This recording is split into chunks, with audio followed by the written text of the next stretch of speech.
Good afternoon and welcome to our Goizueta Business School virtual admitted student chats. My name is Angela Bostic and I am the Associate Dean of Marketing and Communications here at the Goizueta Business School. I will also be your moderator for today, where we'll be talking with Professor Ray Hill and hearing about his thoughts on how you measure the health of the economy and specifically talking on inflation. So if you haven't joined us for a virtual chat, I'll give you some housekeeping rules first. During the chat, that'll be about 20 to 25 minutes long. Professor Hill will ask a few questions. You'll note the slides that have to do with questions for the audience. They will be blue. He will also pause for you to give your answers, and you'll type your answers into the response space. I'll be able to see those and feed those responses to Professor Hill so you guys can have a dialogue. In addition, there are opportunities for you throughout the chat to ask any questions you have to myself or to Professor Hill through that same window, and I'll make sure to field it either during the chat itself or afterwards when Professor Hill takes a seat with us and talks a little bit afterwards. For your note, this entire video and all the slides will be available to you via email probably about 5 to 6 business days after this chat. So if you didn't exactly see what was on a slide or didn't catch all the details, don't worry about trying to write it down in triplicate. You'll have copies of those for you afterwards, just to get a chance to focus on the classroom setting and Professor Hill, who is a fabulous economist, so will be able to take us through a whole lot today. So without further ado, I'm going to turn us over to Professor Ray Hill. Good morning, or good noon. I teach a macroeconomics course in the school, and one of the first things we try and do in that course is to do what is the beginning for any problem in economics or in business, and that is how do we measure things? How do we measure national income? How do we measure unemployment? What is full employment? And we also start out with how do we measure inflation. So what I've done today is to take a part of our first class session, if you will, and put it into this chat format. I hope you have a calculator handy. We'll do a few calculations along the way. And as Angela said, I'll be asking you some questions. Now, the first thing I do in every class is to state the objectives. What are the takeaways that you're supposed to have from this class session? And so I've got some on this slide. I'm not going to discuss them today, but just as in a real class, if you should go back at the end of the session and say, did we cover those objectives? Am I satisfied that I can do the things that are called for here? And if not, review the material. Send me an email, ask me a question via the link that Angela's already described. So let's start. I want to ask the question of all of you, what is inflation? Before we start talking about how to measure it, let's see if we can get some ideas. Just a sentence, that's all I'm looking for. But what is inflation in the way you would express it?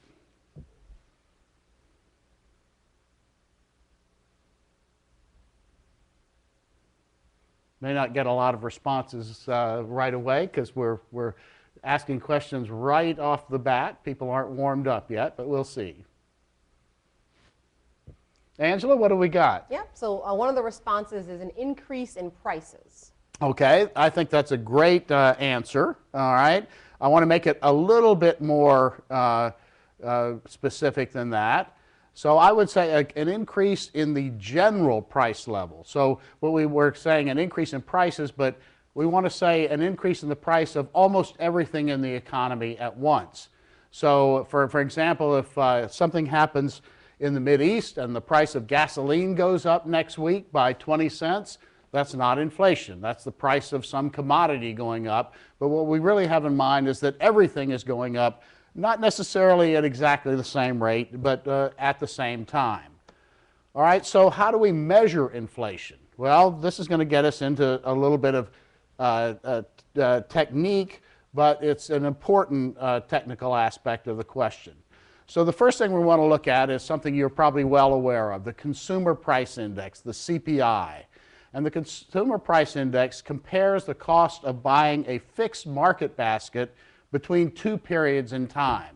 So the important thing to understand here is the Bureau of Labor Statistics, which is part of the Department of Labor, actually sends people out to buy that market basket. So we have real live people buying a representative market basket for a typical American family. They go out and they buy that market basket at succeeding points in time, and then we measure how much the market basket increases in cost over those periods of time.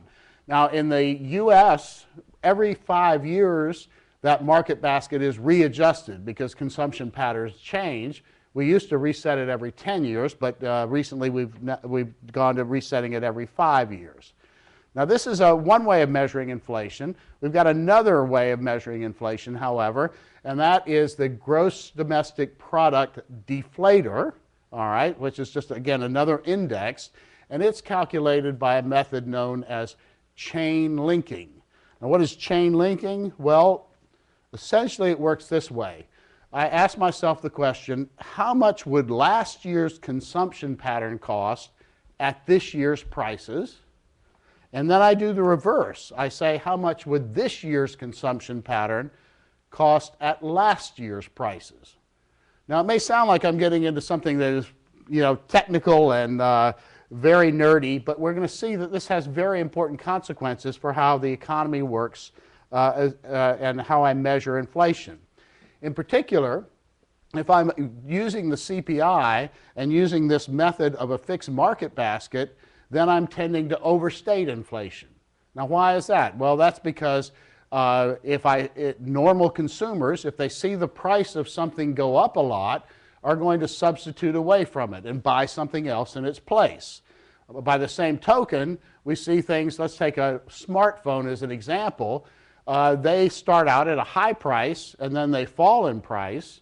But if I'm using the market basket for, let's say, 5 years ago, where smartphones were expensive and not many people own them, then I'm going to miss the fall in the decline in smartphone prices because they'll have a very small weight in that market basket of 5 years ago, but a very big weight in today's market basket. So the result is that the GDP deflator, by using this method of chain linking, seems to give us a more accurate measure of really what's happening to people's purchasing power compared to the CPI. Now, let's first ask the question, does it matter a whole lot? Okay, so here's on this slide, I've got the CPI and the GDP deflator going back to 1980. And don't worry about what the absolute values of the numbers mean, because we really can't tell anything from that. These are both index numbers. So the fact that the CPI is 82 in 1980 and the GDP deflator is 44 doesn't tell us anything. All we do is measure one of the CPI numbers relative to another CPI number to figure out what the inflation is between any two periods in time. So here's what I'd like you to do if you could. I'd like you to calculate for me how much inflation there was in the U.S. economy from 1980 to 2012, first using the CPI and then using the GDP deflator. So again, you're comparing the 82.4 for the CPI with the 229.6, which is its value in 2012 down here. So do that calculation both for the CPI and the GDP deflator, and we'll see what kind of answers we get.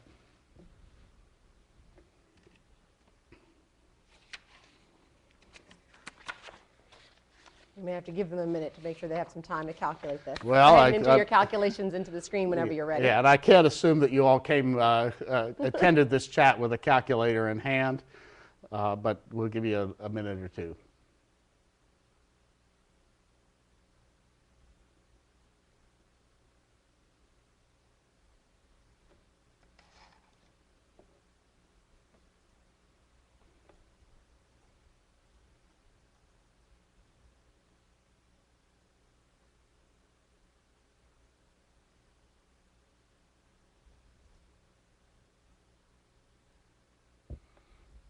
All right, let's see.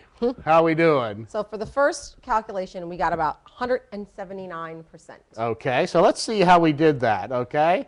We're comparing those two numbers, and it's very simple. We're just dividing the 82 into the 229, and sure enough, that gives us a 179% increase. How about for our CPI inflation, Angela? We got an answer on that? So we have a couple answers for CPI. Your CPI answer is looking at 136. That looks good to me. So how did we get that? We compared our 44, that's the index number for the GDP deflator, with our index number in 2012, and that gave us 136%. Well, we do that and we say, wow, that's a pretty big difference. We have a pretty big difference in the measurement of inflation over this long period of time. If we'd taken any individual year, the difference wouldn't have amounted to much, but this has a compounding effect so that we have a big difference over a long period of time. Now, one more question to ask is, does it matter for anything that is important to us? Well, it matters a lot, because the CPI is used to index Social Security and other entitlement programs, as well as tax brackets, okay? So it means that if I am thinking about the Social Security payments that your generation, is going to be paying me over the next 20 years, I hope I've lived for 20 years, then if we are trying to make sure that those payments stay up with inflation, and we believe that the CPI is biased upward, then your generation is going to pay me a lot more money than it would if we use the GDP deflator. So and we've seen there's a big difference over time in those amounts.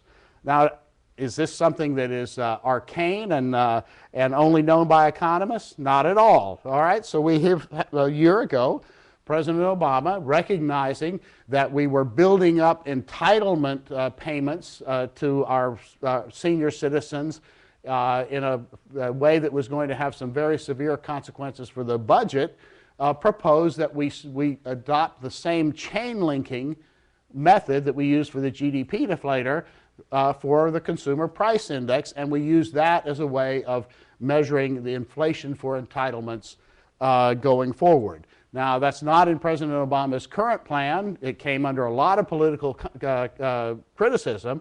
And the main reason is this. So let's talk very frankly. My generation votes more than your generation. And anytime someone proposes to reduce the payments to senior citizens in any way, even if it happens to be logically correct, the AARP makes sure that that politician is unelected at the next election.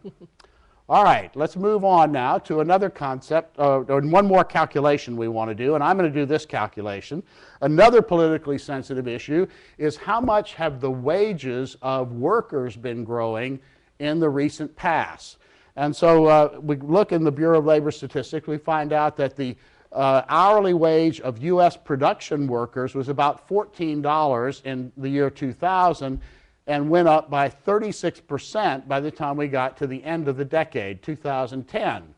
Wow, that seems like a very big increase. Why is everybody worrying about the increase in real wages of workers? Well, that's because we haven't adjusted those wages for the inflation, so we haven't figured out what the real purchasing power of the average worker was. So let's reproduce our price indices here. And I'm going to first use the GDP deflator, all right? So I'm going for a 10-year period here from 2000 to 2010. I'm comparing those two numbers. And if I do, I'm going to see that inflation has gone up by 24.6%, around 25% between those 2 years.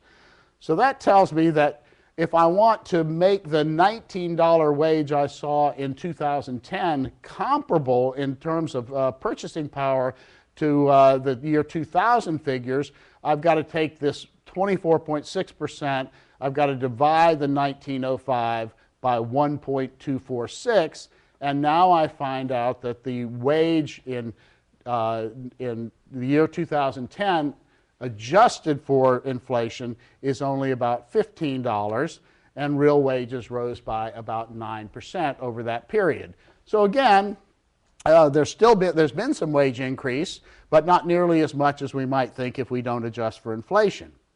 Now let's do one more exercise and say, what would we conclude if we use the CPI instead of the GDP deflator? All right, well, that would be 7.6%. And again, depending on what kind of political argument you want to make, you might choose the deflator or the CPI. Do I want to argue that workers' wages have gone up and that we don't have a problem? I'll deflate by the GDP deflator. Do I want to make an argument that real wages are relatively stagnant? Then I'm going to use this higher price index. So if you're about to get an MBA and embark in the business world, the most important thing for you to realize is that there's some discretion in what kind of index you would use. All right, let's move on, talk about another measurement issue, and that is the concept of core inflation. So what's the idea behind core inflation? The idea is that we would like to see if we can separate out temporary shocks, so that spike in the price of gasoline, for instance, from inflationary trends, in particular from inflationary trends that are caused by an excess of aggregate demand, or we might say the overheating of the economy, where the economy is growing too fast, and the result of that is that we're driving up wages and prices. So the normal method of calculating this core inflation is that I omit food and energy from my index. Now, you may be balking at that idea, but let me give you the justification, then we'll talk about it. Why would I omit food and energy? Well, two reasons. The first is that the idea that most changes in the prices of food and energy are the result of supply events, supply shocks, rather than increases in demand. So, for example, I have a freeze in Florida, destroys the orange crop, and the price of orange juice goes up. That's on the supply side. It has nothing to do with too much demand in the economy. I have civil unrest in Libya, and the price of oil goes up. Again, nothing to do with an overheated U.S. economy.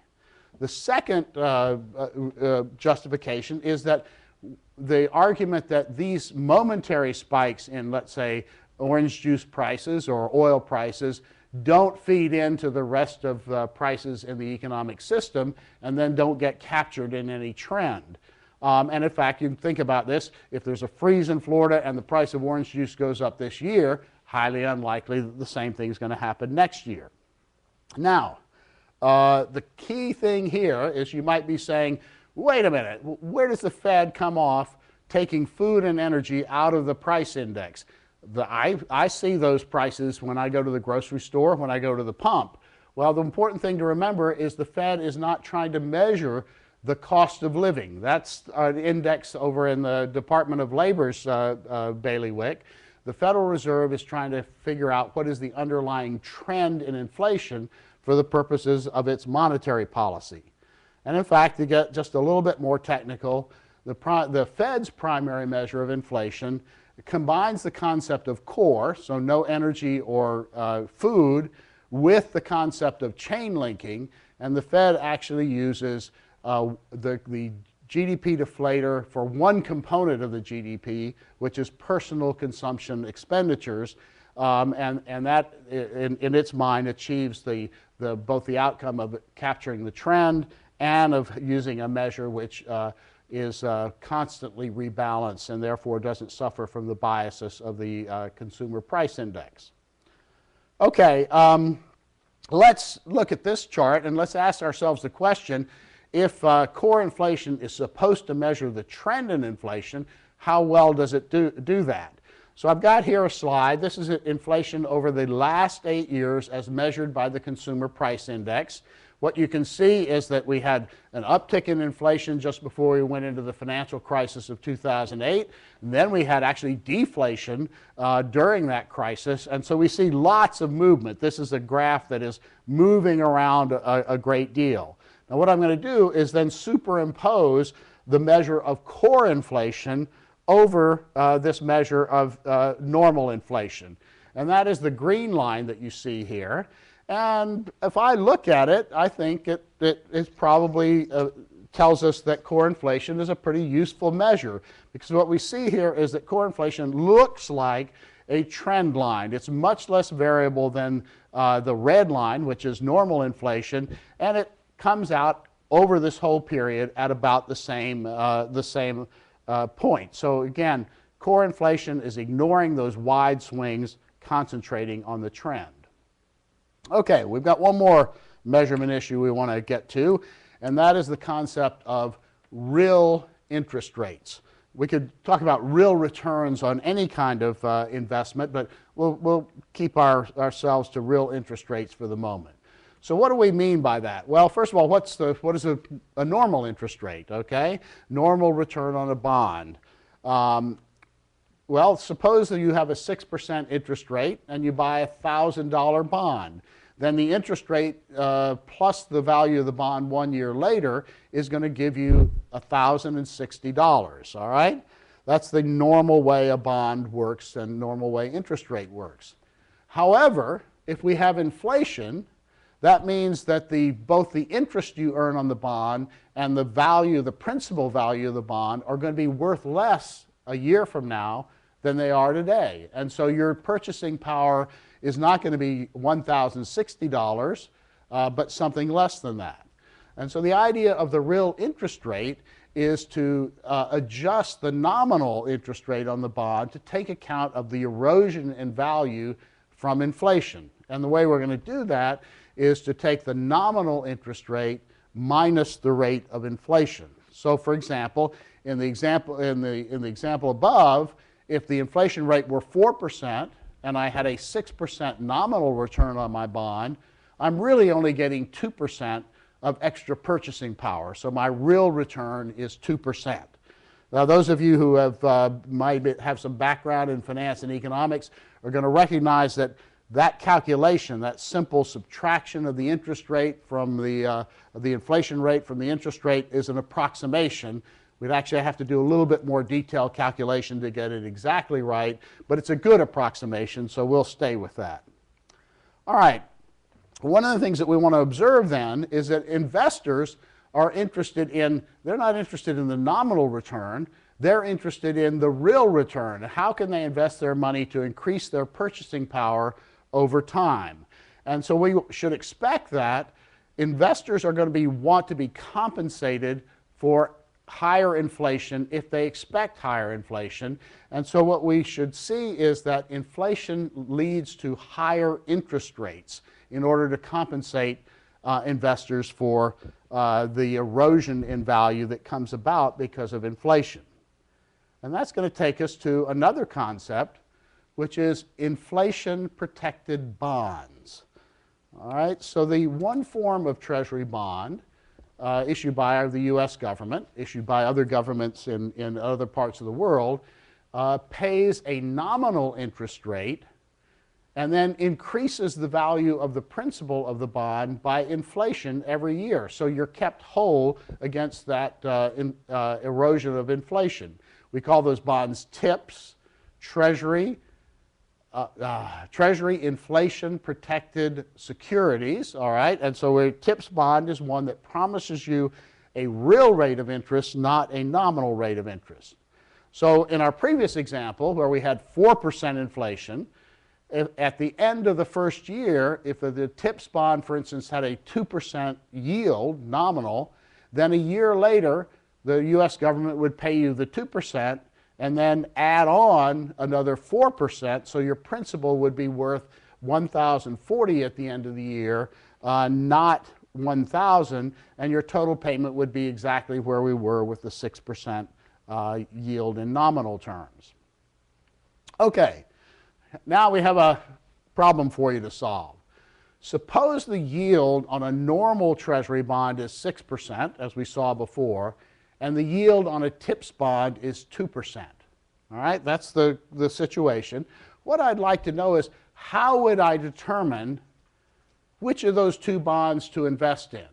How would I determine whether the 6% normal Treasury bond is a good deal or the 2% TIPS bond is a better deal? Let's see if we can get an answer to that question.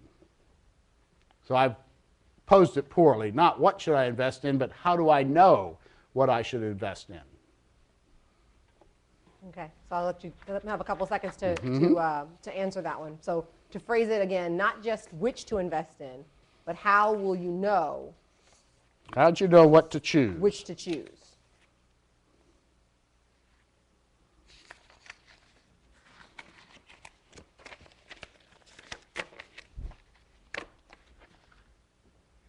And you might answer that question by thinking to yourself, if you had to choose today, what would you choose and why?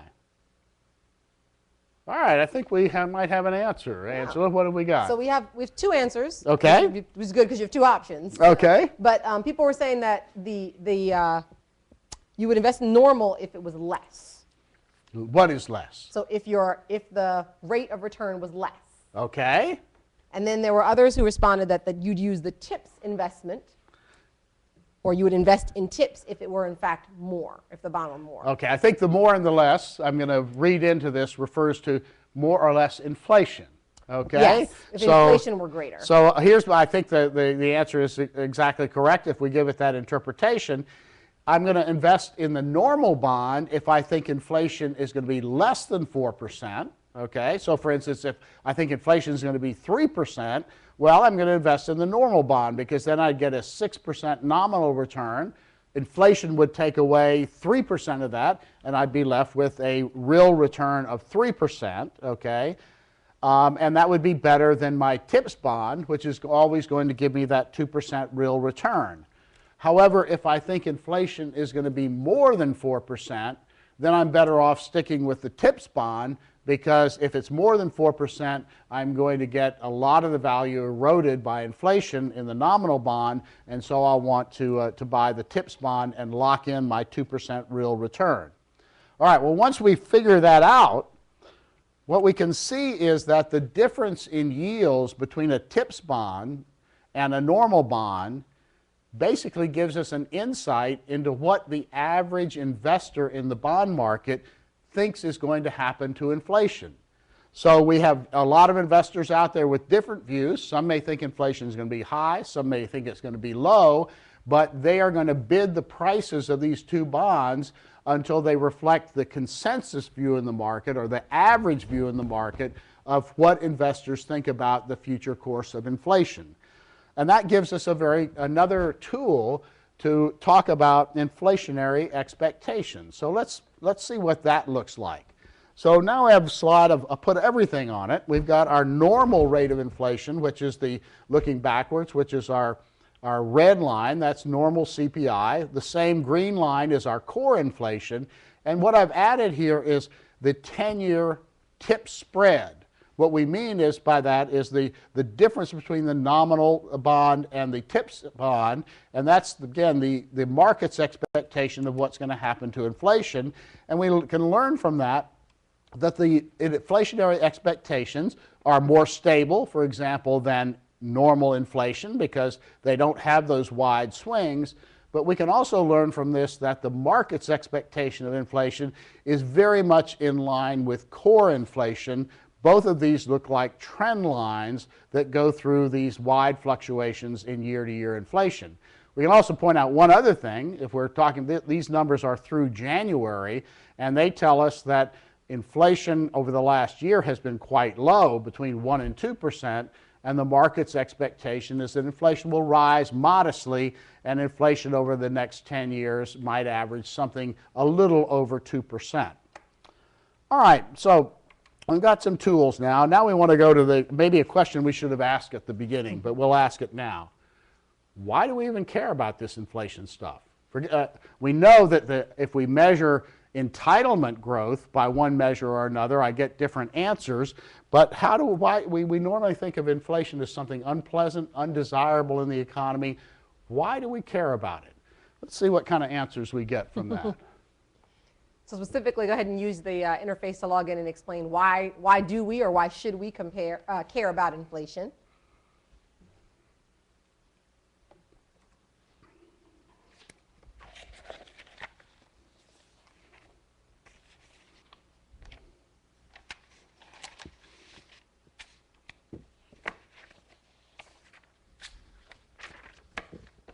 So we have a few answers that have come in. Okay, all right. The first is using it to estimate how to save for your retirement or think about your future.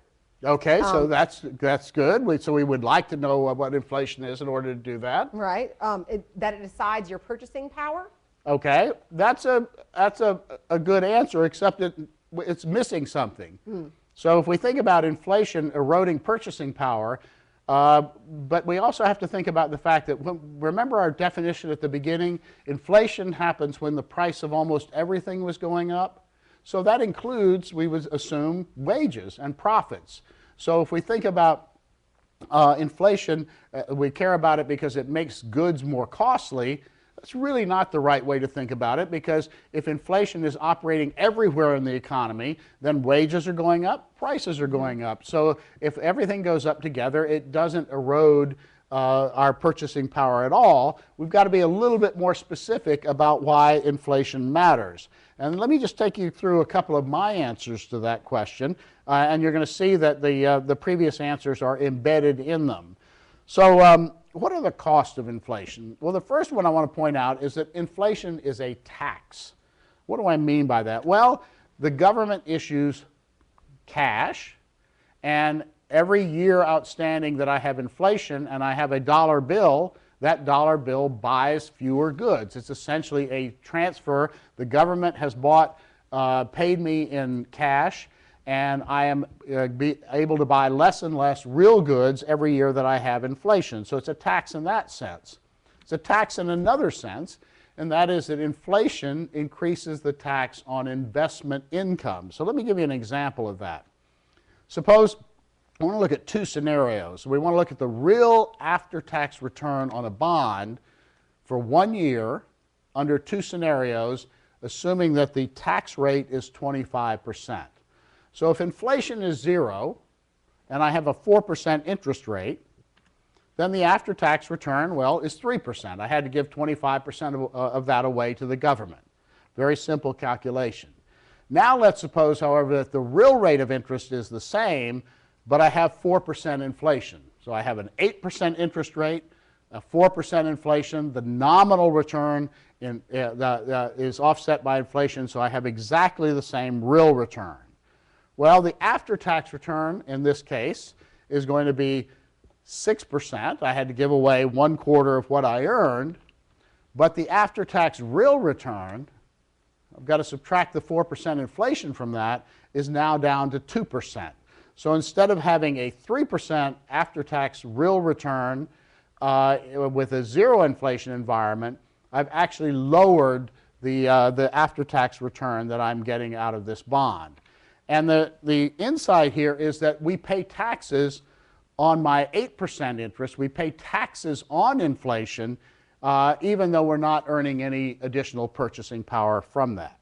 So that's the first cost of inflation. The second is what one of the answers mentioned, and that is that if I have these changing units of value over time, I'm probably going to make a lot of incorrect calculations. And the first answer was a great one. Thinking about retirement, all right, how do I think over a 20-year period how much to save for retirement when I really don't know what inflation is going to be over that period? Now, one of the things we observe is that if inflation were the same every year, we could adjust pretty easily. If someone came down from on high and said inflation is going to be 10% for the rest of your life every year, then we could have wages going up at 10% and all prices going up at 10%, and we just rewrite things every year in order to take that into account. But one of the fundamental insights that we have about the economy is when inflation gets high, it also gets unstable. And that results in a very poor way of making decisions. And I've just shown here, going back to 1960, sort of the path of inflation. And what you can see here is during this period of the late 60s and 70s, we had very high inflation, and the inflation was changing dramatically from year to year. So we're going from 3% inflation to 7%, from about 7% all the way up to 11%, so big changes in inflation. And it's when we have low inflation in the recent past that the year-to-year changes have not been very great. And so again, this idea that we can all adjust is destroyed by the fact that inflation is stable when it's high. One other thing to take into account, and that is that if inflation is not anticipated, then it rewards borrowers at the expense of savers. Why? Because borrowers borrow money, and if I have a lot of inflation, I'm paying back that money with dollars that are worth less. That means I'm better off as a borrower, but the saver who provided me that loan is then penalized. And the result of that is that if I have uncertainty about future inflation, then I am penalizing growth, I'm penalizing savings and investment in the economy, and so I would expect to see a lower growth rate for the economy when I have not only high inflation, but when I have unstable inflation. All right, I think that's probably all we have time for. Normally this class goes on for another 45 minutes or so, but we won't torture you with that. And let's see if we have some other questions that people have got in. Do you want me to come over and sit next to you? I'm going to invite Professor Hill to come sit down with us and take a seat and answer some of the questions you guys have submitted. If you have other questions not related to the ones he asked specifically, please send them in. I've been keeping a couple of them on tab, and so one of the things that came up was sort of the idea of the indication of inflation as the health of the economy. People use it all the time, and it becomes slightly overused. So are there instances or ways that we should better use other indications of the health of the economy than inflation, or is it the best metric? Oh, when I mentioned the fact that we want to measure things about the economy at the beginning of the talk, for instance, I think of three main indicators. The rate of growth of GDP, gross domestic product, so that's how fast our income's growing in real terms. And then another measure would be the rate of unemployment, and that's unemployment. We have a unemployment of labor, but also we have a measure for the unemployment of capital or factories. That's the capacity utilization, and then inflation. So I would take them all together at the same time. Inflation by itself, whether it's high or low, only tells us part of the story. But it's an important part, again, because of the cost that we've just talked about that it imposes on the economy. The second question was an interesting one. It was the idea that are there ways to manipulate inflation? So sort of to make it do what you need it to do. Okay, so that's a great question. And let's, first we'll give a real world example. Argentina has been engaging in a lot of deficit spending. They have dismissed the governor of their central bank who tried to keep inflation in check. And so they have a raging inflation now, and the government is certainly manipulating the measurement of that inflation. In fact, putting people in jail if they publish their own estimates of inflation. Wow. So yes, this is something that's very attractive to a government that's poorly managed to try and manipulate. In the U.S., however, and in most of the developed world, it's hard to imagine there is any manipulation of inflation. I've already explained what we're doing for the Consumer Price Index is sending out real live people to buy real live market baskets and comparing them, and so we should have a great deal of confidence in those measures. Now, as I said, there's a difference between how we measure through the Consumer Price Index and the GDP deflator, but that's all open and transparent and just a matter of using the right index when we want to. That's great. I think it's really interesting because a lot of the questions and things that were coming in sort of bring it to life when you're talking about a topic like this, the things that you'll learn in business school and how they relate to the business you'll work in, but also to your personal life. Mm-hmm. And that goes a little bit to sort of your background. So I'd love it if you could share with our viewers. These are all of our, they're not all of them, but they are admitted students for our 1-year, 2-year, and evening programs. And so talk a little bit about your background and sort of how you got into this kind of work here at Emory and just in general, and sort of what you see as your focus being. All right, so I don't want to bore people too much with this, but so I started out as an economic, I went to MIT and got a PhD and started out as an economics professor at Princeton. And after about 4 years there, was hired to work at Lehman Brothers, the now famous or infamous investment bank. And spent most of my time at Lehman Brothers setting up their investment banking practice in Asia. Lived in Hong Kong for about 9 years of my life, in fact. And then came back to work in the United States in the energy sector, worked for a couple of energy companies as chief financial officer, at one time also as CEO of a power company back in Asia. And I came to Emory about 11 years ago, and frankly, it's because I felt hungry to go back. I didn't really know much when I started teaching at Princeton. I apologize to all those students, but I had a real hunger to now impart the lessons that I'd learned over that business career, but in a framework that was academically grounded, which was the benefit of my MIT PhD.